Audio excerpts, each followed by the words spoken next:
Thumbnail देख के आपको पता चल ही गया होगा कि आज की वीडियो में अपने सब क्या पढ़ने वाले हैं। तो फिर से एक बार मैं बता दूं कि आज के वीडियो में अपने सब पढ़ने वाले हैं क्लास 10th मैथ का प्रश्नावली 1.1 का प्रश्न संख्या 3। तो आइए बिना देर किए हुए इस वीडियो को शुरुआत कर लेते हैं। तो यहाँ पे है ना सर, क्या है कि प्रश्न संख्या 3 प्रश्नावली 1.1 में कुछ स्टूडेंट को ऐसे ही लगता है कि सर प्रश्नावली 1.1 की बात करते हैं ना, तो इसमें सिर्फ कुछ नहीं है, सिर्फ एचसीएफ निकाल दीजिए। कोई भी दो संख्या का बात किया गया है, उन दो संख्याओं का क्या निकाल दीजिए सर, एचसीएफ निकाल दीजिए। तो इन्हीं कॉन्सेप्ट को आज की वीडियो में क्लियर करने वाले हैं। कहीं भी दो संख्या दिया रहे तो हम कैसे समझ जाएंगे कि उनका एचसीएफ ही निकालना है। कुछ बच्चे ऐसे भी ट्रिक लगाते हैं फालतू का, बोलते हैं जिसमें क्या हो कि अधिकतम बोला गया हो। अधिकतम यहाँ पे देखते हैं ना, यहाँ पे अधिकतम बोला गया है, क्वेश्चन अधिकतम दिया हो तो वहाँ पे क्या लगाइए सर, तो वहाँ पे सीधे एचसीएफ निकाल दीजिए। इस सारे डॉट को आज की वीडियो में अपने सब क्लियर करने वाले हैं। तो आइए इस प्रश्न को पढ़ लेते हैं और क्या करते हैं, इसको सॉल्व करते हैं। तो सबसे पहले ये जान लेते हैं, इस क्वेश्चन को पढ़ते हैं, उसके बाद ये जो है ना डॉट, इस डॉट को बिल्कुल ही क्लियर करना है। इसमें बहुत सारे कॉन्सेप्ट है, इस कॉन्सेप्ट को समझने के लिए ये कॉन्सेप्ट जो है ना बहुत ही कॉम्प्लिकेटेड है, लेकिन बच्चे इस पर बिल्कुल भी गौर नहीं करता है कि मतलब एचसीएफ इसको हम कैसे निकालते हैं। सीधे समझ जाता है कि दो संख्या दिया है तो इसका क्या निकाल लीजिए सर, एचसीएफ निकाल लीजिए। तो यहाँ पे हम इस क्वेश्चन को पढ़े तो दिया गया है कि किसी परेड में 616 सदस्य वाली एक सेना है।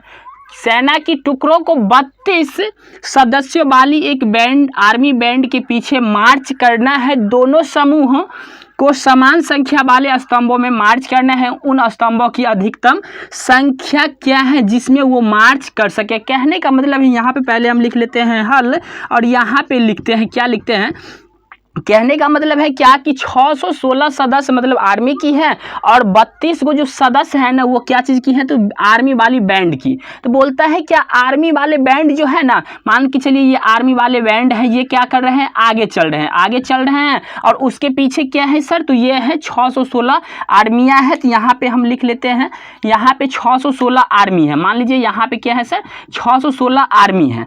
इसको किस तरह से मार्च करना है कि मतलब यहाँ पे एक सिस्टमैटिक रूप से वो चले, जिस तरह से हम 26 जनवरी और 15 अगस्त में देखते हैं क्या, जहाँ पे आर्मी सबका जो परेड लगता है ना, वहाँ पे बहुत ही सिस्टमैटिक रूप से चला जाता है। कहने का मतलब है अगर यहाँ पे हम 2-3 का परेड लगावे तो इधर भी पूरे तक यहाँ पे 3, ऐसा नहीं हो कि ये 32 हैं तो यहाँ पे हम 3 को कर दिए, लेकिन तीसरा बार में 2 गो पे अटक गया, मतलब 30 गो तीसरा में नहीं आ पाया। तो ऐसा नहीं करना है, बिल्कुल सिस्टमैटिक रूप से इसको किस प्रकार से अरेंज किया जाए कि हमको क्या हो जाए, तो अधिकतम क्या है, उन स्तंभों की अधिकतम संख्या क्या होगी जिसमें ये मार्च हो सके। तो सबसे पहले बात कर लेते हैं क्या सर, तो यहाँ पे बात कर लेते हैं किसका, तो क्या बोलता है कि 32 गो आर्मी बैंड वाले हैं। कितना है, तो 32 गो आर्मी बैंड वाले हैं, उसके पीछे 616 आर्मी है।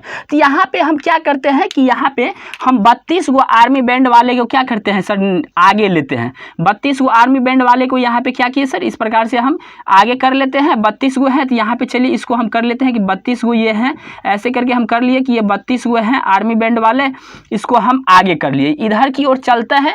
उसके बाद क्या करते हैं कि यहाँ पे हम इसके पीछे किसको मर्ज करते हैं, तो 616 और मतलब ये आर्मी है, सेना है, इसको यहाँ पे मर्ज कर लेते हैं। तो यहाँ पे चलिए मान लेते हैं कि 616 यहाँ पे है, यहाँ पे जाते जाते ऐसे करके ये 616 क्या है सर, सेना है। तो यहाँ आते इस प्रकार से जाते रहेगा, यहाँ तक आएगा, कितना हो जाएगा सर, ऐसा कुछ समय आएगा जहाँ पे 616 ये हो जाएगा। तो कहने का मतलब क्या है, ये पूरे कितना है सर, ये जो है ना बैंड वाले, ये रेड वाले जो है ना, ये कितना है सर, तो ये है 32 गो, कितना है, ये 32 है, और ये जो बोले ना, तो ये बोलता है ये कितना है सर, तो 616 है। अब यहाँ पे गौर ये करना है, कहने का मतलब है क्या, हमसे पूछता है कि ऐसे कितने लाइनें खड़ी किया जाए, मतलब इस लाइन की बात करता है, ये लाइन कितनी खड़ा किया जाए कि मतलब इसमें जो है ना एडजस्ट, मतलब 616 मतलब ये सेना हो जाए, और उसके बाद 32 को जो है ना ये बैंड वाले हैं उसको एडजस्ट किया जाए। तो कहने का मतलब है कि मान लीजिए कि यहाँ पे है ना, यहाँ इधर से इधर तक में अगर हम बात करें तो मान लेते हैं कि ये n लाइनों की संख्या, लाइनों की संख्या कितना है सर, n है, और यहाँ से इधर की ओर मतलब एक लाइन, ये लाइन की संख्या क्या हो गया, ये यहाँ से यहाँ तक कितना लाइनें हैं सर, n लाइनें हैं। और इधर की बात करें, एक लाइन, दो लाइन, मतलब जितना लाइन है ना, इसकी बात करें तो यहाँ मान लेते हैं कि ये इधर कितना है सर, तो a लाइन है, इधर n लाइन है और इधर क्या है सर,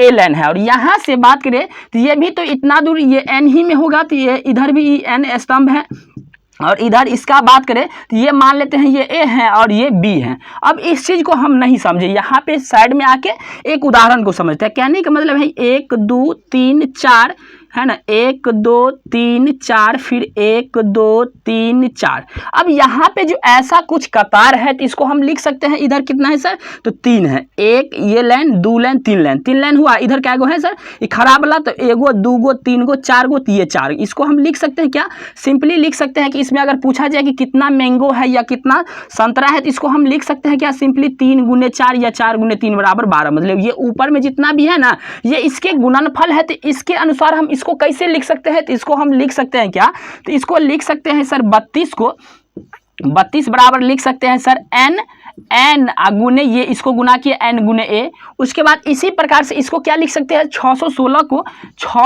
को हम लिख सकते हैं यहाँ पे ये n तो है ही, इधर भी n ही हो जाएगा। उसके बाद यहाँ क्या हो जाएगा सर, इसको हम b माने हुए थे, तो ये कितना हो जाएगा सर, यहाँ पे b हो जाएगा। अब इसको हम गौर से देखें तो कहने का मतलब है, यहाँ पे पहले गौर से देखिए, मतलब ये जो 12 है ना, 12 का ये अभाज्य गुणनखंड हुआ, ये क्या हो गया सर, गुणनखंड हो गया।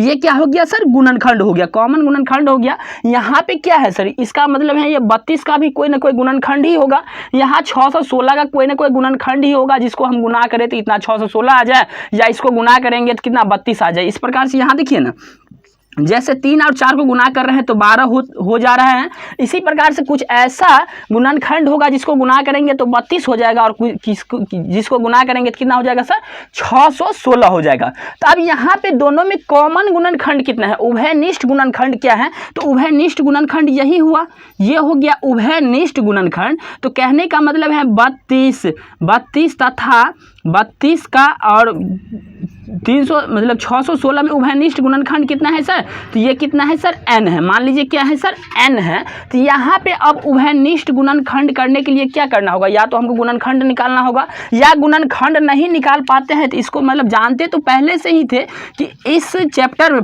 प्रश्नावली 1.1 में क्या करना होगा सर, तो यहाँ पे हमको क्या करना होगा, तो HCF ही निकालना है। लेकिन इस चीज़ को हम पहले समझेंगे ना, इसका कॉन्सेप्ट क्या है, इसके पीछे का राज क्या है। तो यहाँ पे हम क्या किए, 32 में क्या, 32 से 616 में हम यहाँ पे भाग दिए। जैसे ही भाग दिए तो यहाँ पे लगेगा एक बार में 32 से 1 32, तो यहाँ पे हो जाएगा कितना हो जाएगा, 11 में से 2 घटा तो 9, और ये कितना बच गया, 5 में से 3 घटेगा तो 2, और यहाँ पे 6 हो गया।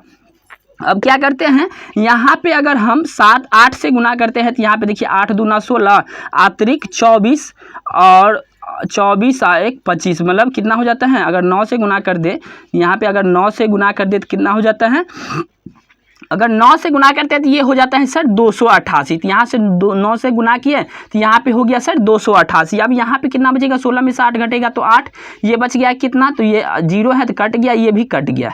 अब यहाँ पे हम क्या लिख सकते हैं, उसके बाद ये 8 से हम भाग देते हैं किस में, तो यहाँ 32 में भाग देते हैं, तो 32 में तो 8 चौका 32। यहाँ पे हम क्या लिख सकते हैं, तो यहाँ पे हम लिखेंगे पहला चरण में, यहाँ पे लिख सकते हैं चरण 1 में, यहाँ पे क्या लिखेंगे सर, चरण 1 में क्या लिख सकते हैं, तो सर यहाँ पे लिख सकते हैं क्या, तो यहाँ पे लिख सकते हैं 616 बराबर, 616 बराबर क्या लिख सकते हैं सर, तो यहाँ पे हम लिख सकते हैं क्या, 32 गुने क्या लिख सकते हैं सर, 19। अब प्लस का कितना हो जाएगा, शेषफल कितना बचा सर, 8 बचा, तो यहाँ पे लिखे 8।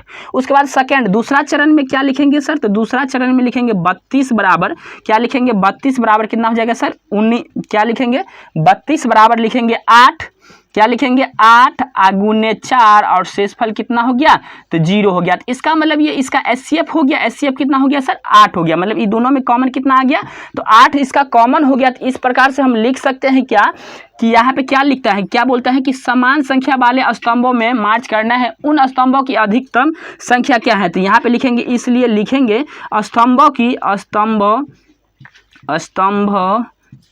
अधिकतम संख्या